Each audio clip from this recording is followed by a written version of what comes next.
I moved to Alameda a few years ago from Oakland because my parents wanted me to go to Alameda High. And Oakland's changed a lot since I left. Walking around Oakland now is like walking into a Pete's Coffee. It's like white people everywhere. And that's not the Oakland I know. I wasn't raised in that Oakland. I'll tell you a little story about the Oakland I know. When I was a toddler, we had a motel right next to our house. And this motel was ran by this guy named Maurice. And Maurice was like a literal pimp with like the feathered hat and the cane and the little swag walk. And he was also, by literal pimp, I mean actual manager of prostitutes. So it was Christmas Eve one year, and I was sound asleep in my bed, and Maurice was getting high on crack. And he thought he saw demons, so he ran through his window, fell out of his window onto my roof, rolled off my roof into a trash can. Now, I used to sleep in the loft. So when he hit the roof, I wake up and I'm like, Santa Claus? He's here! It's a Christmas miracle! So, I mean, you know, you or I, if we were to get high on crack and hit someone's roof and fall into their trash can, we would dust ourselves off and get out of there. But Maurice is like, you know, let's chill here for the night. Sleep it off.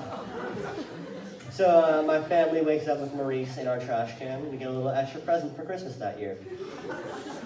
Now that is the Oakland I know, and I think that is the Oakland we all deserve. So I would like to formally announce my candidacy as the mayor of Oakland. I have my slogan, Jake Chilcott, let's bring the crack back.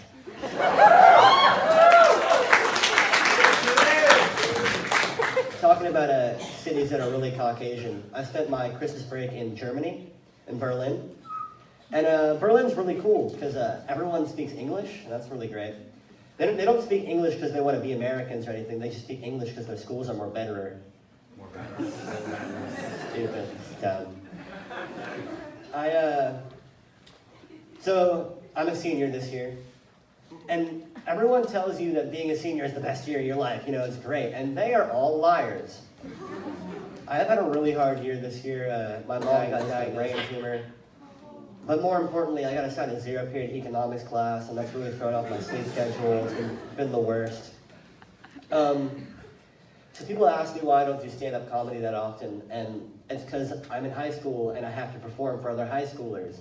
And I don't like having to censor my jokes or like limit myself, I guess. Because naturally, I'm a very dirty mouthed person. I curse all the time and just say gross things, and I find gross things funny. And that's just who I am. That's just me being myself. And, you know, obviously being yourself and being in high school don't go hand in hand. That's why I wrote that. I've always had a problem with cursing. I started cursing about 5 years old. And it's cool now. I recently acquired my license to curse in the state of California, so it's legal now. It's great. That is the cheesiest joke I have. Now we got over that, we can get to the good stuff. It's good. I'll tell you a little bit about my origins of cursing. So, you know, started off 5 years old. It used to be just, you know, baby curse words, you know, stupid, idiot, over anything. People ate my pizza for lunch. Oh, idiots, I hate them. But then I met this kid named Travis. And Travis, his father was a Marine. So he had one of those real, actual dirty mouths. Some of the grossest things I've ever heard were coming out of this 5-year-old's mouth. And being friends with Travis, he made me fall in love with the F word. I also was naturally in love with the word gonorrhea. I didn't know what it meant, I just liked how it sounded when it came out of my mouth. So one day, this is the first time my parents ever heard me curse. I was walking home with my mom, and I was like, hey Mom, those cars are some, insert F word here, gonorrheas, am I right?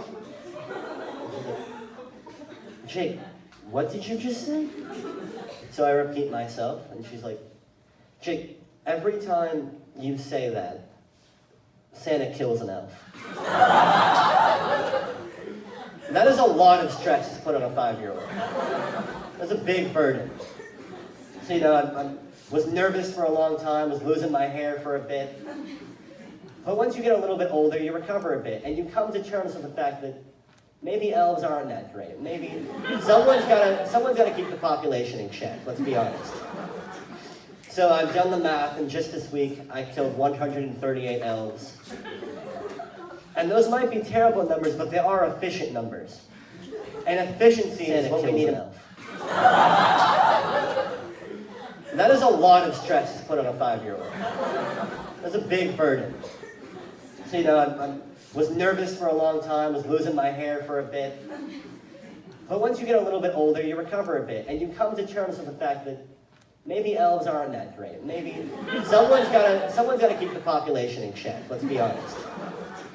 So I've done the math, and just this week, I killed 138 elves. And those might be terrible numbers, but they are efficient numbers. And efficiency is what we need in politics today. So that is why I will, again, be running for mayor, and I think I'll be a good mayor of Oakland. Thank you guys have been great.